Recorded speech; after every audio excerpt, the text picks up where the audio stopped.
Olá, olá, prezados alunos, como vai? Tudo bem? Espero que sim. Hoje nós vamos conversar um pouco sobre o papel da mitocôndria no metabolismo energético, tá? Eu trouxe aqui alguns slides em branco para a gente construir o nosso raciocínio juntos, tá? Então, o que eu gostaria que você soubesse? Que ah, o papel da mitocôndria está relacionado com realizar um conjunto de reações químicas que envolvem a retirada de energia armazenada em ligações químicas e transferência dessa energia para a síntese do ATP, tá bom? E como é que isso acontece? Para o entendimento ficar mais completo, eu vou fazer um raciocínio desde a corrente sanguínea até chegar na síntese do ATP propriamente dito. Então, o que eu vou fazer aqui? Eu vou simular, vou desenhar aqui um vaso sanguíneo. Está aqui o vaso sanguíneo. Perdoe, a qualidade do desenho não é das melhores, mas a intenção é. Tá? Então, imagine que isso aqui é um capilar. Imagine que nesse capilar tem glicose, da dieta. Imagine que esse capilar está irrigando uma região que tem uma célula. Vou desenhar uma célula hipotética aqui. Tá? E essa glicose pode entrar neste ambiente aqui intracelular. Essa glicose está nesse ambiente intracelular. Vou desenhar aqui o núcleo só para deixar claro que isso aqui é uma célula. Tá? E eu vou deixar claro que essa célula está em condições de baixa energética. Baixa energética. E você vai entender isso daqui a pouco. Outra coisa, essa glicose ela pode entrar na membrana plasmática com a ajuda de proteínas transportadoras da família GLUT4, por exemplo. Outra coisa importante é que o hormônio, por exemplo, a insulina,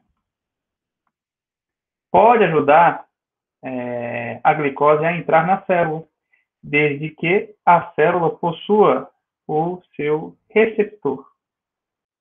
Então, se a célula tiver o receptor de insulina, ótimo. Então, isso aqui é a representação do receptor para insulina. Show de bola. E o que esse receptor faz? Na medida que a insulina está na circulação, ela vai atingir o seu receptor e essa insulina pode estimular a exposição de transportadores de glicose na membrana. Então, essa ação aqui, esse movimento da insulina associada ao seu receptor, vai fazer o quê? Vai estimular a exposição de transportadores de glicose na membrana. Ok, com mais transportadores de glicose na membrana, mais glicose sai da corrente sanguínea e entra na célula, e assim a insulina ajuda a regular a glicemia. Tudo bem? Show! Então, uma vez que você compreendeu que a glicose ela entrou na célula, essa glicose, uma vez dentro da célula, vai sofrer um conjunto de reações químicas importantes. A glicose está dentro da célula.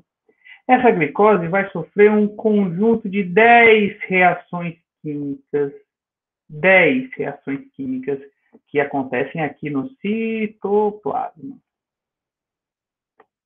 Então, 10 reações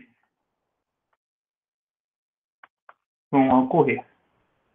Durante essas 10 reações químicas, e todas catalisadas por enzimas, a gente não vai detalhar cada uma delas aqui agora, não temos tempo para isso, mas todas são catalisadas por enzimas e temos alguns detalhes importantes. Primeiro, para que as primeiras reações ocorram, é necessário um investimento de 2 ATP. E é sabido que, ao final das reações químicas, haverá uma síntese, uma produção de 4 ATP. Esses ATPs são sintetizados no citoplasma mesmo. Tá? Então, eu tenho um investimento de 2 e uma produção de 4, logo, eu tenho um saldo de 2 ATPs. Show de bola. Além disso, durante essas 10 reações, existem reações de oxidação que vão liberar elétrons. E toda vida que ocorre liberação de elétrons, rompimento de ligação química e liberação de elétrons, existe uma molécula, e aí eu vou trazer para cá, uma molécula que é especializada em captar esses elétrons e, consequentemente, a energia que eles conduzem, tá? Que são os famosos NADs. Esses NADs, ao serem recepcionar esses elétrons, eles ficam negativos, no final ele pode virar NADH, vamos tratar dessa maneira, tá bom? Show! Então, um NADH também foi produzido. Então, destacando, vamos perceber que durante o processo desse conjunto de reações, eu tenho investimento de 2 ATPs, uma produção de 4 e saldo de 2.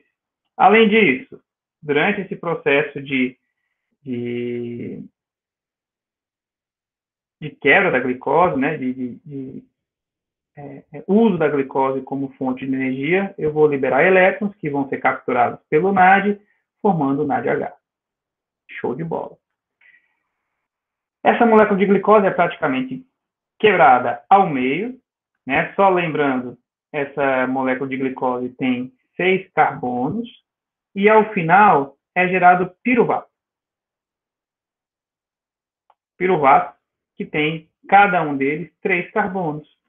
Ou seja, uma glicose dá origem a 2 piruvatos. Beleza? Show. Então, são informações importantes para este conjunto de reações químicas que nós vamos denominar, que a ciência denomina, na verdade, de glicólise. Tá? Então, esse conjunto de 10 reações catalisadas por enzimas é chamado de glicólise. Ótimo. Gostaria de informar que essa célula tem suprimento adequado de oxigênio. Oxigênio, ok. Tem oxigênio. Show. Então, esta é a primeira etapa da explicação. Este piruvato poderá ser utilizado por uma organela muito importante que está dentro das células eucarióticas. Esta organela, que realiza a metabolização aí do piruvato, é a famosa mitocôndria.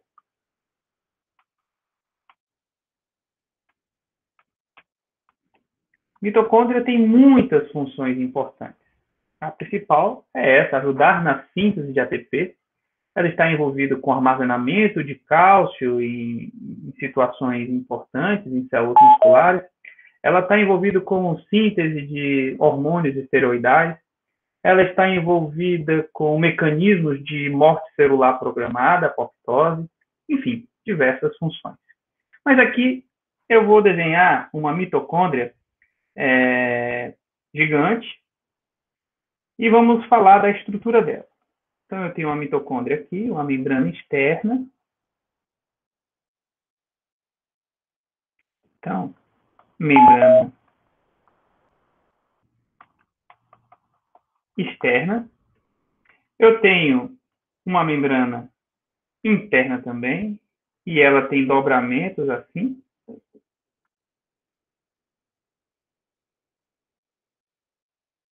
Ok, que são as cristas mitocondriais.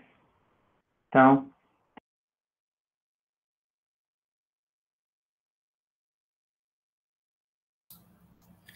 tem a membrana interna.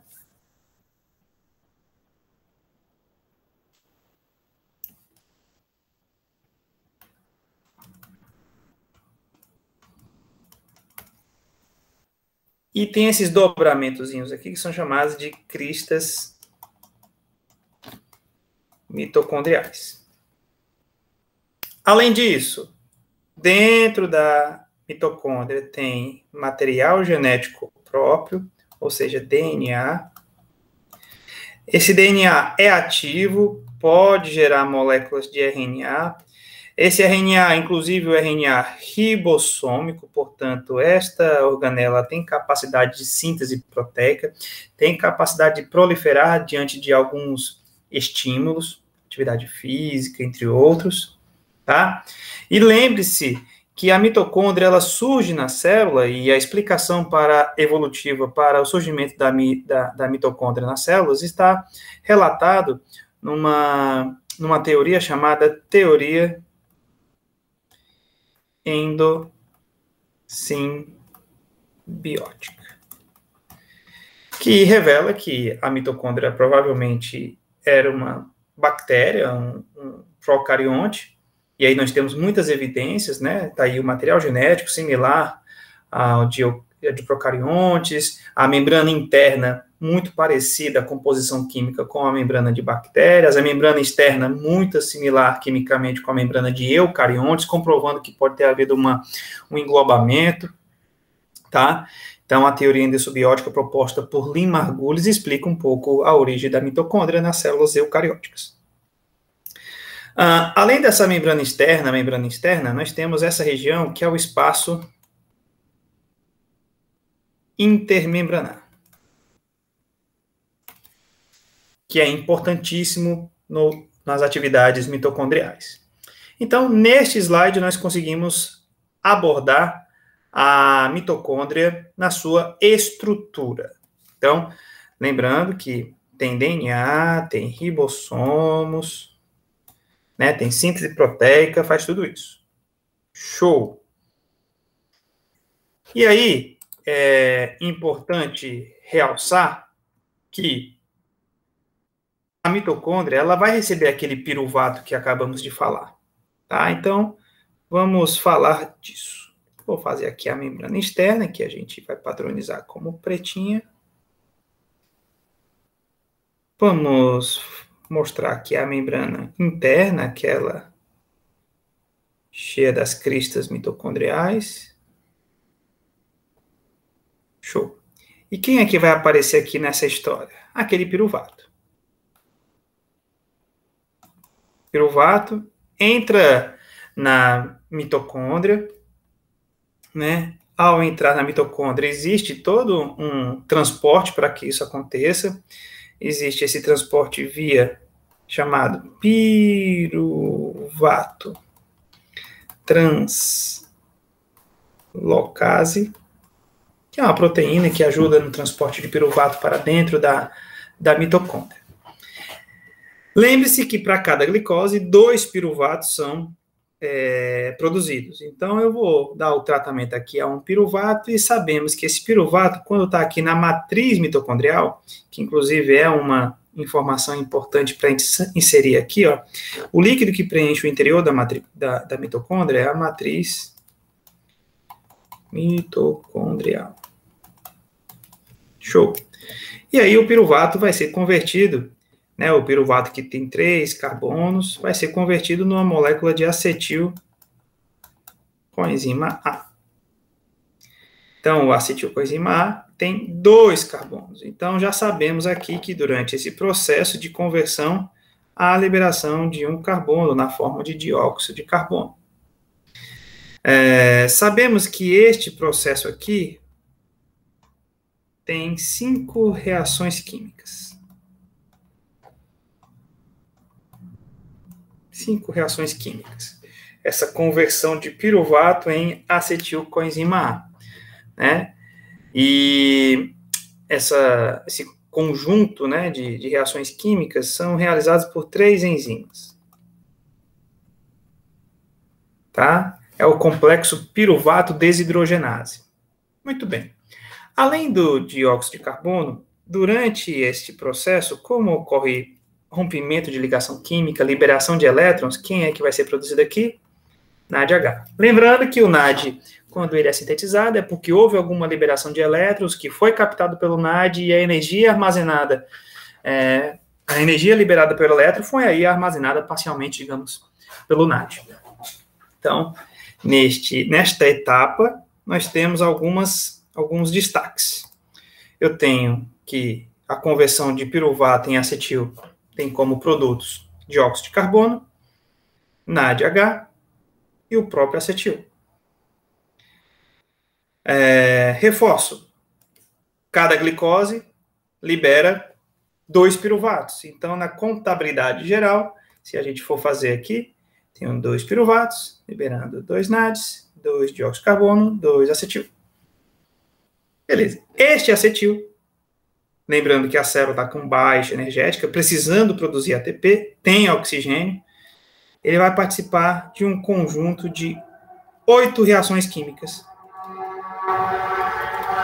8 reações químicas.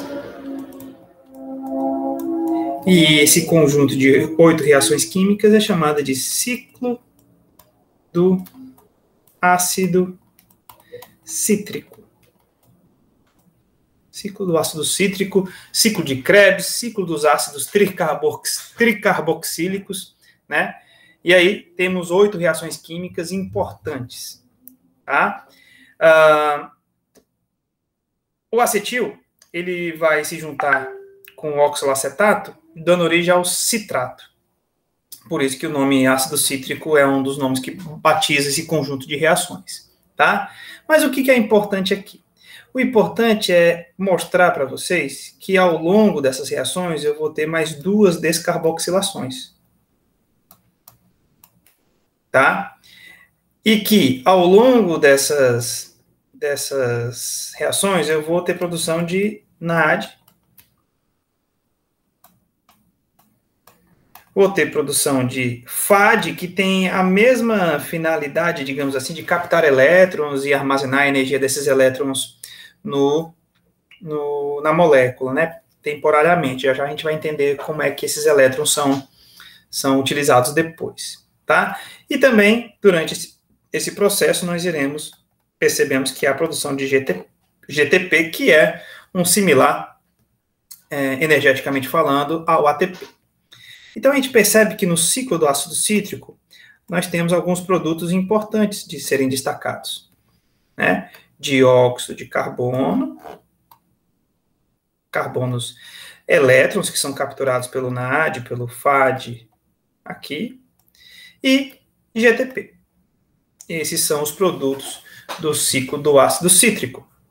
Recordo, cada glicose dá origem a 2 piruvatos, 2 acetil, então podemos duplicar aqui também esses valores. Tá?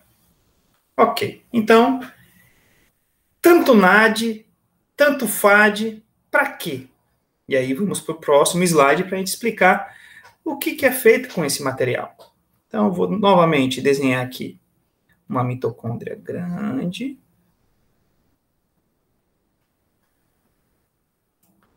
Tá? Vou dar um destaque especial aqui também. Eu tenho vitaminas do complexo B estimulando essas reações químicas aqui. Então, carência vitamínica, hipovitaminose do complexo B pode dificultar a produção de acetil, que por sua vez pode fazer com que menos reações do ciclo do ácido cítrico ocorram, fazendo com que, por sua vez, menos NAD, menos FAD sejam sintetizados. E, no final das contas, menos ATP. Então, às vezes, uma carência vitamínica pode levar a uma baixa produção de ATP, uma fadiga, um cansaço, uma falta de concentração, uma dificuldade de desenvolvimento nas crianças, por exemplo. Então, uma explicação por que uma hipovitaminose pode levar a um quadro de menor desenvolvimento, ou menor disposição. Então, voltando aqui, nós temos a mitocôndria, membrana externa, membrana interna,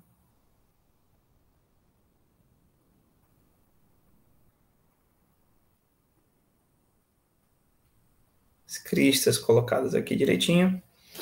E o que a gente percebe? Que nós temos aqui a matriz, né, mitocondrial. E uma coisa importante de ser destacada é que nessa região intermembranar, esse espaço intermembranar, existe já uma concentração mais alta de prótons acumulados. Então, é uma região com alto teor de H+. Então, simbolizada aí certamente. E é importante realçar que nessas regiões aqui das cristas mitocondriais, existem complexos enzimáticos, proteicos, que fazem uso, né, dos NADs, dos FADs que nós já conversamos aqui. Então, eu vou fazer aqui os 4 complexos com cores diferentes. Complexo 1, da esquerda para a direita.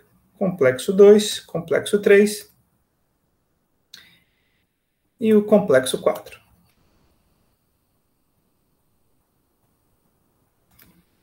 Então, nós temos aqui complexo 1, complexo 2, complexo 3, complexo 4. Além disso, nós temos aqui uma proteína muito importante, uma proteína fundamental, que é denominada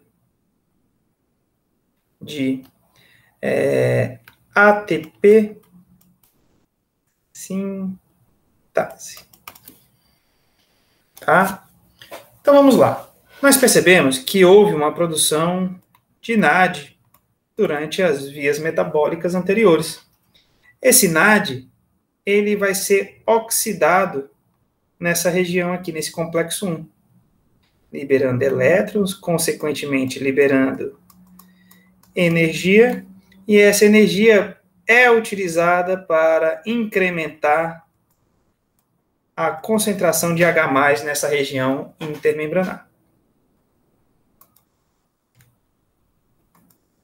Um NAD oxidado aqui pode contribuir com 4 prótons a mais nesta região. E aí, dentro do complexo 1, ocorre todo um trânsito de elétrons para que esses prótons sejam deslocados, meio que como transporte ativo mesmo, né? Usa a energia do deslocamento do elétron para acumular prótons na região intermembranar. Beleza. Esses elétrons, eles são carreados, né, de um complexo para o outro por uma ubiquinona. A ubiquinona capta o elétron e pode deslocar esse elétron para o complexo 3. Do complexo 1 para o complexo 3, o elétron vem para cá. Tudo bem, professor. Compreendido, o NAD oxidado libera elétrons, que por sua vez libera energia para acumular mais prótons na região intermembranar. Ok. E aí você pode perguntar, por que esses prótons são importantes nessa região intermembranar? Sabe por quê? E aí eu estou dando um spoiler lá do começo da nossa fala. É porque esses prótons, eles podem passar por essa proteína, a ATP sintase, por dentro dela, e esses prótons, ao passar por esta proteína, que é uma enzima, essa enzima vai conseguir fazer uma fosforilação do ADP, dando origem ao ATP. Então, a passagem de prótons da região intermembranar para a matriz mitocondrial ajuda a ATP sintase a fosforilar o ADP, gerando o ATP. Então, por isso que esses complexos vão trabalhar nesse sentido. Como assim? O FAD, por exemplo, ó, que também tem elétrons lá armazenados, ele também vai ser oxidado, vai liberar elétrons, vai liberar energia. Só que ele não colabora, neste momento, com o acúmulo de prótons na região intermembranar. Lembra da ubiquinona? Ela também pode pegar os elétrons do complexo 2 e conduzir para o complexo 3. E aí, no complexo 3, quando esses elétrons são doados, eles ajudam, sim, a acumular prótons na região intermembranar. E quanto mais prótons eu tenho na região intermembranar, mais prótons vão passar pela ATP sintase e mais ATPs serão produzidos. Quando o complexo 3 recebe 4 elétrons, esses 4 elétrons são conduzidos para o complexo 4 por uma substância chamada de citocromo C. Esse citocromo C levam os 4 elétrons em direção ao complexo 4, e toda essa doação dos 4 elétrons ajuda a liberar energia que vai ajudar a acumular prótons na região intermembranar. E aí vem um grande raciocínio importante, é que o oxigênio é quem receberá esses 4 elétrons aqui. Então, esses elétrons serão captados pelo oxigênio, que ficará ali momentaneamente como superóxido, como radical livre, mas reações químicas acontecerão para que haja a produção de água, e assim eu tenho esse fluxo de elétrons alimentados, esse trânsito de elétrons, essa cadeia transportadora de elétrons movimentadas com a ajuda do oxigênio. Então, esse conjunto de movimentos que nós vimos aqui agora há pouco é a famosa cadeia transportadora de elétrons. Cadeia transportadora de elétrons, né? E esse fenômeno que nós estamos vendo de fosforilação é um fenômeno que é denominado de fosforilação oxidativa.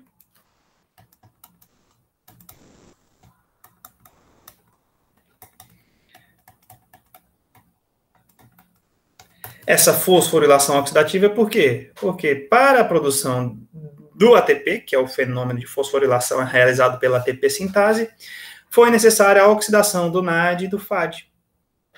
Tá bom?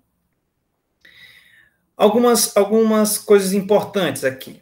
Por exemplo, um NAD, ele colabora muito mais com o acúmulo de prótons na região intermembranar do que o FAD, né? O FAD colabora menos com o acúmulo de prótons na região intermembranar. Isso justifica o fato do NAD originar mais ATPs, o rendimento da oxidação do NAD gerar mais ATPs do que o FAD, tá? Isso é importante ser dito.